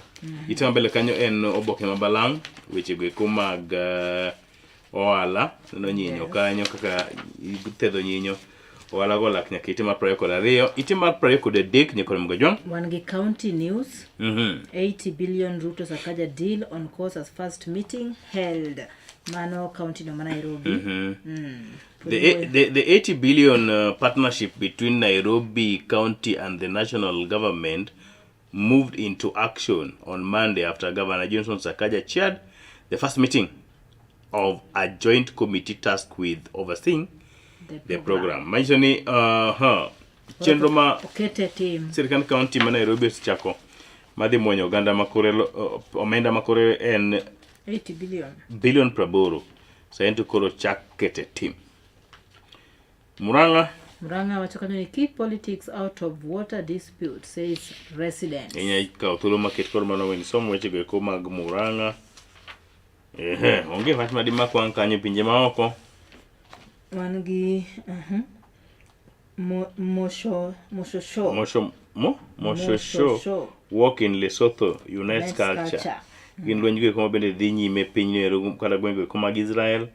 German car industry in crisis as job move abroad.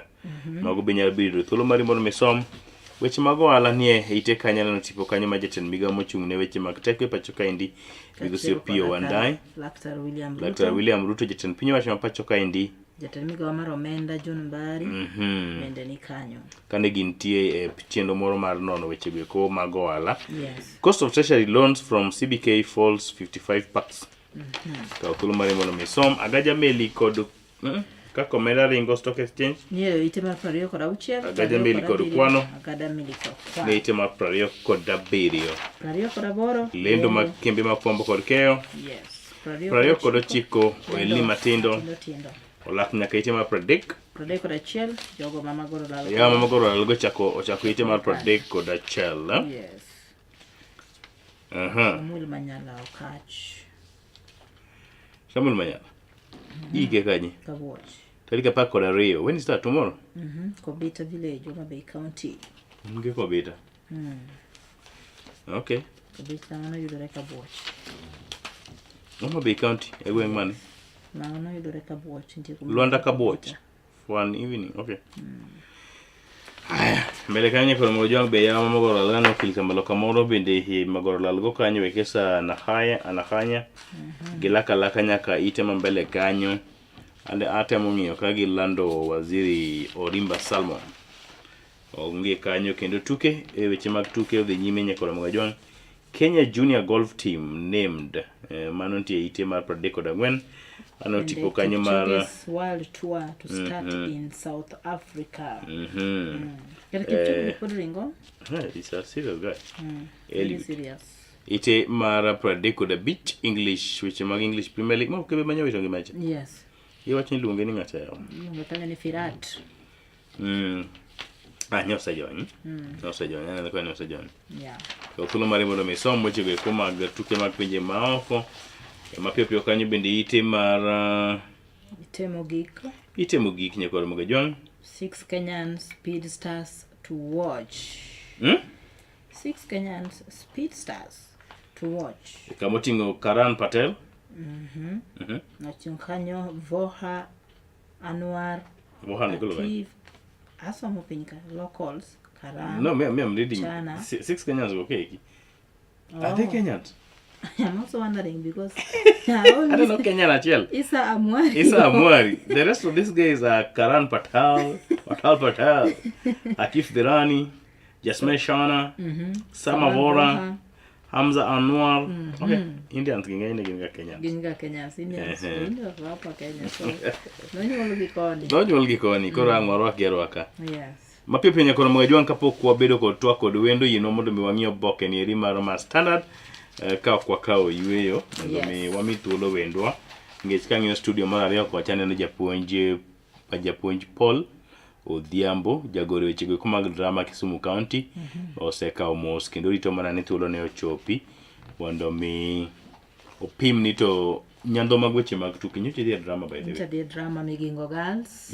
Ni Odhiambo? Yes. Paul. Oh. Yeah. Oh, no diko di maber. Maber kaza. Obiro lero na joka nyana mito dhi bedo nade. Ite mokwongo mar The Standard nyakoro mogajwang, producer mara bro nyiso kaka wadhi mos kisa onge kodwa. Pipeline. The truth. Museveni's KPC buyout. Fearing the Kenya Pipeline Company IPO will flop. President William Ruto's administration bent over backward to secure Uganda's participation, granting Kampala sweeping influence over one of Kenya's most strategic energy assets. Uganda's national oil company emerged with a 20.15% stake, 2 board seats, and veto power over the appointment of KPC's chief executive and pipeline tariffs. Critics warn the concession hand a foreign government unprecedented sway over Kenya's fuel lifeline, raising alarm that Nairobi may have traded energy sovereignty for a political convenient IPO success. Mano report mantie kanyo koro mogajwang, ite mokwongo ite ite mar ariyo wacho kanyo ni families recall final moment before flood victim went mute. Yes. A brief. Wachokanyoni, grief hung heavily in the cold corridor of the Nairobi funeral home as distraught families gathered, clutching photographs and documents, hoping for answers about relatives who vanished during last week's flood. Senoganda jo Kenya mathoth pod dhi nyime kod go kambi nyim kuonde kano joma wito ngima gi mopogore opogore Nyato City mochai Nairobi banka oganda gi ne olal banka koth maratipo nochwe Nairobi gi sign to moko kuomgi pod nigi penjo mang'eny molo duoko kotenre koda lal mag jowete gi goeko piny kanyo hundreds of more families displaced and farm destroyed. Ntiere oganda mang'eny masani koro piyoula dhi nyime kod dara miechgi kendo chama gi pidho. Rescue efforts at Kobala sub-location in Homa Bay County where more than 300 families have been left homeless in Kobala. Homa Bay County. Homa Bay County. Yes. Mathakanyo, family seeks help to recover body of man swept away. Brief on that.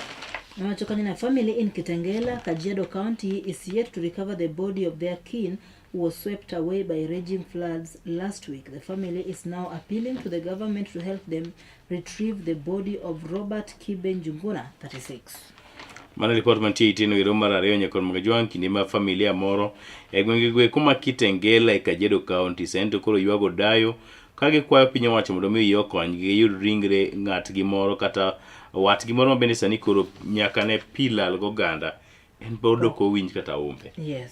Koro gidwa ni piny owacho donjre e wachno mapiyo. Ite mar adek Brenda. Ite mar adek motorist sues NTSA for rolling out instant fines. Koro Osema terjeg do. Ne gisedonje do already. Gisedonje do gidwaro ni mondo mi ochungi. At a glance, mana mapiyo piyo. Speeding will attract varying fines based on the speed limit in specific areas. 10,000 fines, 10,000 exceeding speed limit by 16 to 20 kilometers per hour above the required will attract a fine of 10,000, and exceeding the limit by 11 to 15 kilometers per hour will attract a fine of 3,000. Hero. 5,000. Ogala jo Kenya sitamre nyakoro Magajwang ni weche ge kuma iterogo joriemb nyamburko e do ka imiyo gi go gi fai koko chop ge nyim do gin mano mok weche mok gibiyego.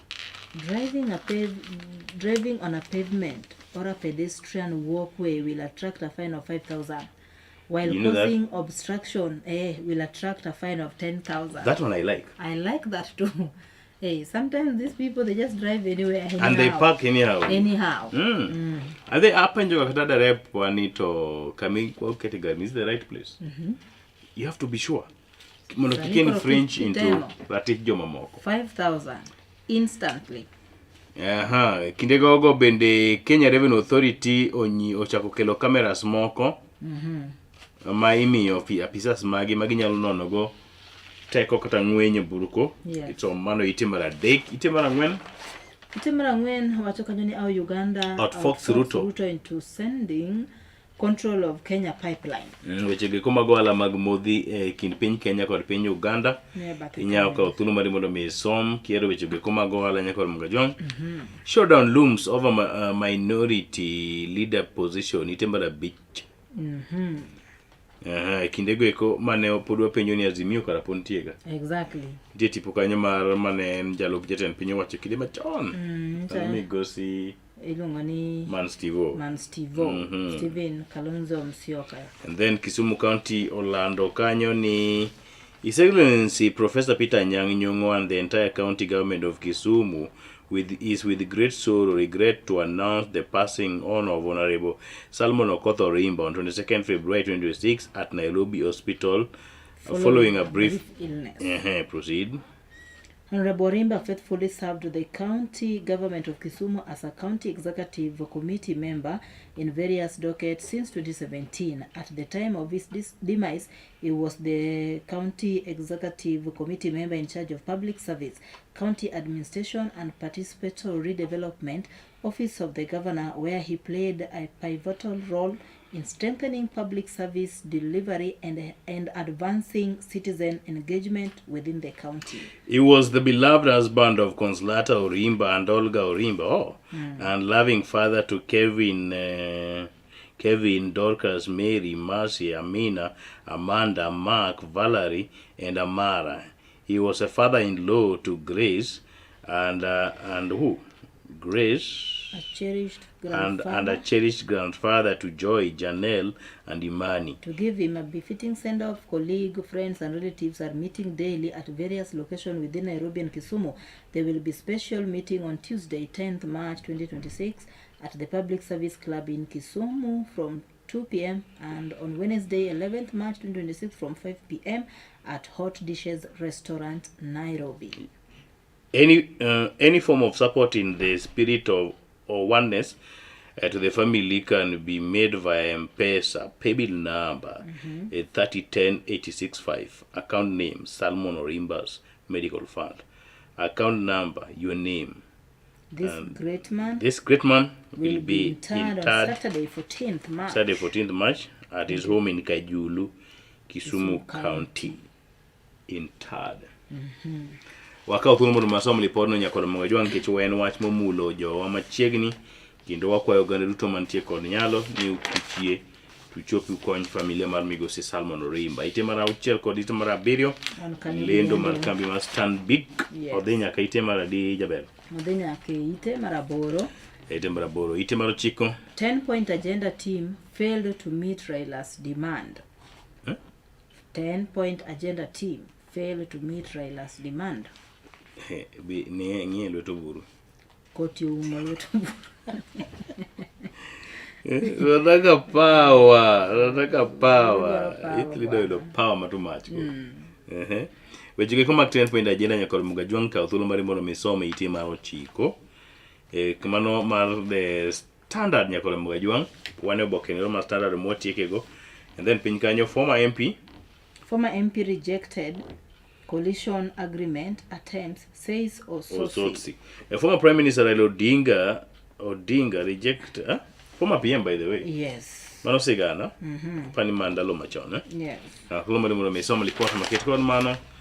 Mbele kanyo en weche mag agony as family loses 6 relatives in Webuye crash. En report family moro achiel kuom japar kod 5 mane oyudo masira e kinde mane gitemo konyo japikipiki mane oyudo masira. Chal kagima e ot achiel ji mok tin ne auchiel owito ngimagi. Mano is a big loss. Inya paro mar nyithindo 4 chabe. Ite mar 10 kanyo Omtata threatens to sue over Kenyan recruitment in Russia. Yes. Mano bentite mar 10. Teens piny kanyo wan gi teens rights group challenges state sex ban. The government on Tuesday clashed with human rights and children's rights groups and 3 teenagers over whether the current blanket ban on sexual activity among minors should be lifted. You got it? A brief? The Katiba Institute and the Center for Reproductive Health told High Court judges Bahati Mwamuya yesterday that Section 8, 9, 10 and 43 4F of the Sexual Offences Act are overly broad, effectively criminalizing consensual sex activity and relationships between teens. Katiba Institute thiro ni okonego bedni nyithindo mapod tindo bedo e ng'iyo mar del. Pendgi kik rom. Yes. Mane gimo temo wacho. To riwruok moro pingo.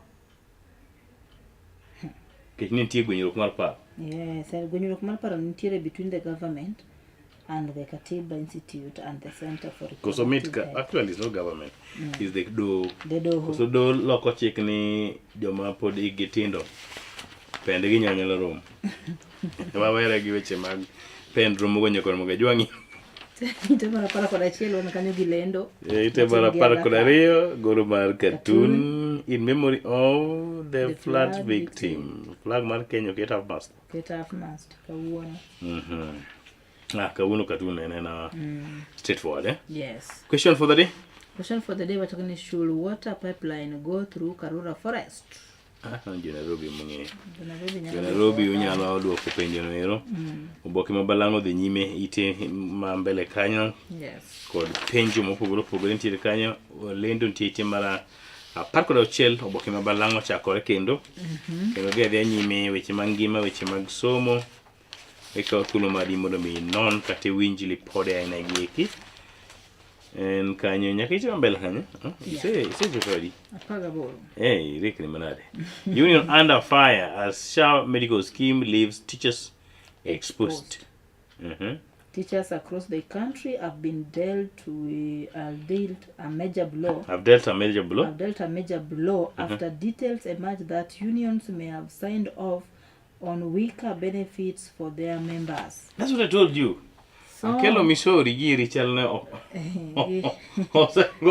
gimoro. Gikawo gimoro. Jopuonj to pod ywak. To gine gisesign deals magine maging'eyo. Yawa, jotend jopuonj utimru nade? Ing'e Mvurya? Onyiso Joe nade? Mvurya tells of Joe over bid to be Ruto's deputy. Cabinet Secretary Salim Mvurya and Hassan Joho have reignited their political rivalry after Mvurya cautioned Joe against pressuring President Ruto over 2027 running mate. Siasa makadha na mchumitiere kanya. Siasa weche ma Nairobi on a brief quote. That's what?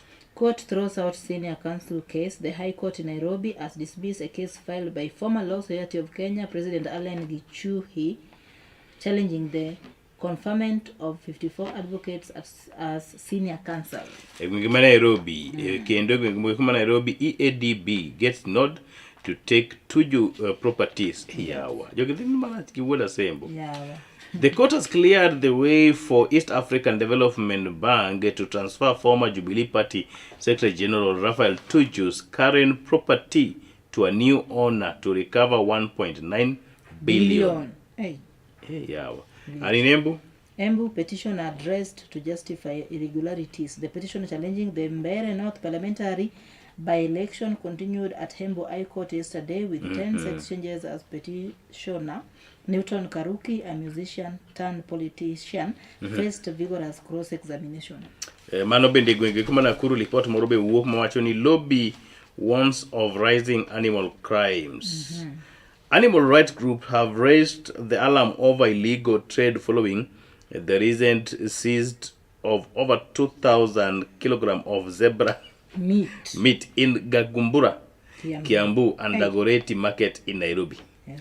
Kuri nyaka ing'eni ta ng'ome chamo nyakol mogajwang sani kuri iyango nyaka zebra. How do you call zebra in the Luo? Zebra. It's not nyakech. And zebra. I'll look for the name. Brenda. Nakuru Kabu's former husband back to court. The former husband of marathon runner Lucy Kabu has appealed a decision that locked him out of their matrimonial estate estimated to be worth over 70 million. Meru student officials given leadership tips. New Tarakaniti University Association leaders have been urged to be role models and learn to resolve issues amicably. Speaking at the 3-day leadership training, Vice Chancellor Peter Muruingi, his Deputy Veronica Nyaga, and Dean of Studies Shadrach Manu asked the students to uphold good morals, integrity, and accountability. Naivasha KPLC cuts off power over 4 million bill. A multi-million shilling market faces closure after electricity supply was disconnected 2 weeks ago over a pending 4 million bill. And Kuma Nairobi court orders survey on Karen Bohol Aquiver plan report. Report Madung Kanya House team raised doubts on NLC chair nominee for ADC. Mapipi nyakoro magajwang ite mara prario gin lendo kata ute magoala ntika nyakoro magajwang ite mara prario koda achel kanyo gi stock exchange eka komenda kaka selling ringo Nairobi kod pinje maoko ite mara prario koda rio mago matimore pinje maoko disappearances saw in Guinea with opposition critics targeted. Defiant Iran vow to block Gulf on oil until bombing stops. Wenyiso ni kata mana wan chielo mena polbo bido matek nikech weche mag modhi go eko. Pare kod adek agaja meli kod kwano ka thuolo mar mondo misom. Pare kod ang'wen, pare kod abich lendo matindo tindo. Gilak nyaka ite mar prario kod kanye tu pare kod auchiel gin lendo motimo kod kambi no mar Neema. Then pare kod abirio ilnigo eko matindo tindo chakore kanyo kinde nyaka kod Mogajwang.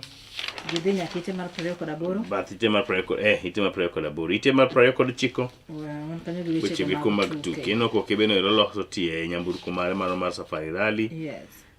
Gin piem gweko mag Safari Rally ntie kanye, then piem gweko mag tuke gweko mag basketball ntie kanye kod Mogajwang. Piem mag tuke gweko mag sikunde mag secondary manyo manyonyoro. Yes. Battle line drone as hand for national games tickets begin. Today's fixture. Rugby 15th. Nairobi. Manoa Nairobi. Boys. Lenana School, Dagoretti High, Ofafa, Jericho, Nairobi School. Girls. Bangati, Currency, State House. Then one take the hockey. Okay, kwa somo gigo maber. Lenana School versus MFA. Dagoretti High versus Upper Hill. Ofafa Jericho tugo kanyo gi Hospital Hill. Nairobi School ditugo kanyo gi Strathmore. Girls Bangati ditugo kanyo gi Kenya High. Currency dhi romo gi Buruburu. Buruburu. State House dhi romo gi Garden Estate. Hockey Boys in Nairobi County. Hospital Hill dhi romo gi Jamhuri. Starehe dhi romo gi Mwiki. Enana School dhi romo gi MFA. Nairobi School dhi romo gi Upper Hill. Nyiri Mwiki Girls. Mwiki dhi romo gi Pangani. Buruburu. Starehe Girls. State House Girls. Dhi romo gi Kenya High. St. George. Dhi romo gi Ngara. Basketball Dagoretti High. Dhi romo gi Ofafa Jericho. Jamhuri. MFA. Highway. Romo gi Waylight. Upper Hill. Dhi romo gi Olof. Nyiri Olympic. Dhi romo kanyo gi Kayole South Sea. Ngara. Dhi romo gi Huruma. Buruburu. Pangani Girls. Moi Girls. Dhi romo kanyo gi Raila Education Center. Raila kuni gini. Handball Opich Lwedo. Wan kanyo gi Highway. Romo gi Mwangaza. Upper Hill. Starehe. Starehe. Hospital Hill romo gi Utawala. Kawawa Garrison dhi romo gi Aquinas. Girls. St. Clair Nembu. Ruia. Kaeto Ruaraka High. Shama. Huruma. Raila Educational Center. Starehe romo gi Utawala. Egwenge ma Kisii ang'o matimre? Yoto ni Kisii School Trump in scheduled boys basketball final. Kisii School overcame Nyanchwa Boys to clinch the county secondary school Term 1 basketball championship. Hey. Onge gima tek kanyo, wantie ka, on gima seno. Wabiro ka wategno. Kabisa. Wano kwa luor jo Nyanchwa gi jo kata jo Nairobi go. Mana rakre go rigiri. And then Kisumu Day be norodho Maseno. Hoki adek kuom dhi puonjire rodho lof. Kata kamano Ngondo Were kanotho nuwacho ni, nuwacho no Ngondo Were nyaka timamo. Pod ngitie. Maseno be pod ngitie. Kata kamano. No Kisumu Day orodho Maseno. Maseno pod dhi nyime. Ofafa Jericho Gordon Clay ineno kako mako that kid knows how to dribble the thing. Koso cameraman emo vide maber. And Ezekiel Kinaro Waylight. Good. And then koro my handball. Neno handball. Utawala High School goalkeeper Wayne Salimba tries to block a shot. No block, eh? Yeah, it's no block, no block. That's a good one. Lakini Maseno to gonya block.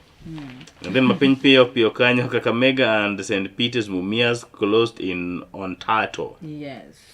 It was a report mkitikodo mano ite mar pradego da chel. Ano tipe moro kebe moro kaendi. Lindo motim kod kambi ni eri tipo okebe ni jomanjiri no ere Kenya kaka be. Inye. You remember the name? Jatugo ni eri. You know the name? I don't know. The name is going off my mind by the way, but nowhere. Maybe Jomoko, not me. I can even prefer this one than him. Huh? Yeah. No, I prefer this one. Don't get mama che. Oh, I thought we were talking about. No, this one, Emmanuel Kenya, Nijo Kenya no ere kaka kabisa. And I was cute. It's not Lionel Messi. How do you call this guy? I'll get the name. Jatugo moro ntie mane tugo English Premier League kono mojo mane nyijo Kenya ohero. Sana. Kech kano tugo mpira to it ando kabrendo ng'e to nyono tienda ni dembri. The most. Actually, producer Conan and Cristiano Ronaldo is no Ken Cristiano Ronaldo donge. Ite mogik second 31st page. This guy morwako white ni anditi. Mbappe. Yude. Mbappe for Kenyan women. And there is a reason why Kenyan women. That reason is private, eh? Very private. Mbappe. And it that gentleman is called Mbappe. Kidwaro ng'eyo kori manyo Kenyan women private. Not even Kenyan women. Man, picture German no. Kago mpira. You will know the reason why Kenyan women no ero kebe no ero longo ni Mbappe. Yes. Dekos kalo kanyo prangwen kod angwen bang sa achiel okinyiri maket kod madibed kod wach. Onge kod akawach. Ote mane min migosi Polo Odhiambo. Otema ne japuonj Migosi Polo Odhiambo. Weche mag drama. Weche go mag drama ber kendo drama no walane so many things. I can just say that I encourage him mondo they continue doing whatever they are doing. Anto do tema da bed go ne Migosi Polo Odhiambo kapok wachako twak. Yes. Wadhi region level. Wadwan wadhi kodgi kaka od fwambo. Yes. Koro magi gimo kele ka kwadhi kodgi. Wadhi nang'o? Miwa line. Wadhi nade? Miwa line. Iwinjo ka chairman mar ODM wacho ni we want power. We want power as we go to Kisii. Iwinjo ka chairman mar ODM wacho ni Jokadwani wadhi sekta gi kocha. Kawa mudhende gi ka gine kocha. Where's our space? Wadhi nango, wadonjo kono nango. Wadonjo kono nango. So this space ero ji manyo. Koro Paul Odhiambo, japuonj ma Kanyamedha, Apodin Kanyamedha, I hope so. Yes. Kanyamedha kendo jagoro mar drama, Kisumu County kendo region bapani ene gikom. Yes. Wadhi nango. Kaka od fwambo. Kaka od fwambo. Warwaki tim lendo, nyiswa ni drama ni karango, timany kaka wadhi kanye. Kaka wadhi regionals. Regional. Nikech wanto wawuotho kodu. Dekos kal kanye 46 bang' sa achiel okinyi ma kawuono nyaka romo gajwang', wakao kendo wamako handbrake gi kanyo. Yie mondo mamodh pi machok ka waduogo to e twak e tielo mokwongo koda migosi Paul Odhiambo, jagoro mar weche geko mag drama Kisumu County. Iluonga ni Sadoyo. Kachiel koda ka an Brenda Agenyo. Mimi ndio Justus. Mimi ndio Brenda.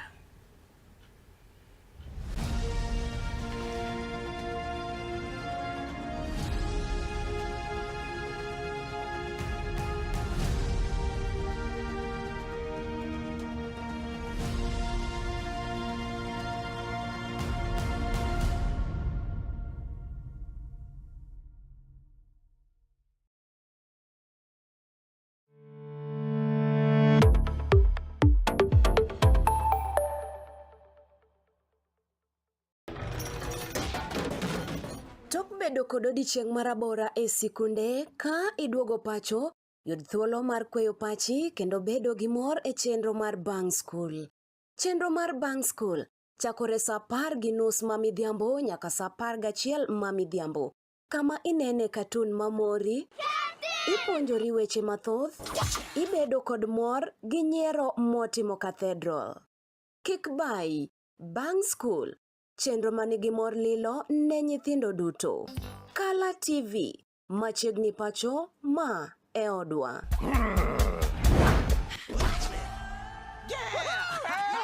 I've fallen and I can't get up.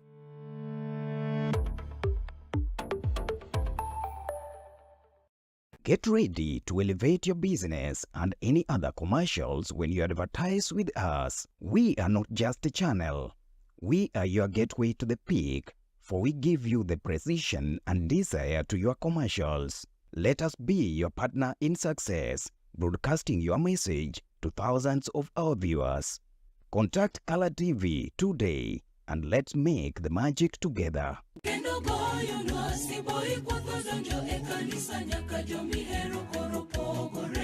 En gino makare mar chako odiochieng' gi ruoth.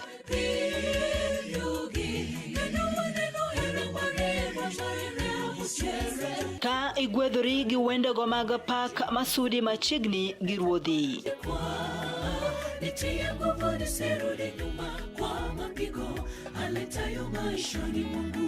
Bende wakelo ni jipo mag muma koda puonjruok mar lesson ma itayi gi Pastor Charles Odinde.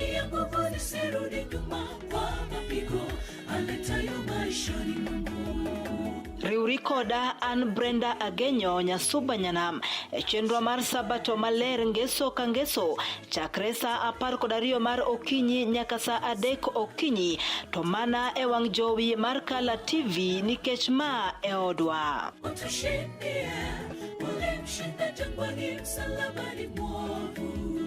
Get ready to elevate your business and any other commercials when you advertise with us. We are not just a channel. We are your gateway to the peak, for we give you the precision and desire to your commercials. Let us be your partner in success, broadcasting your message to thousands of our viewers.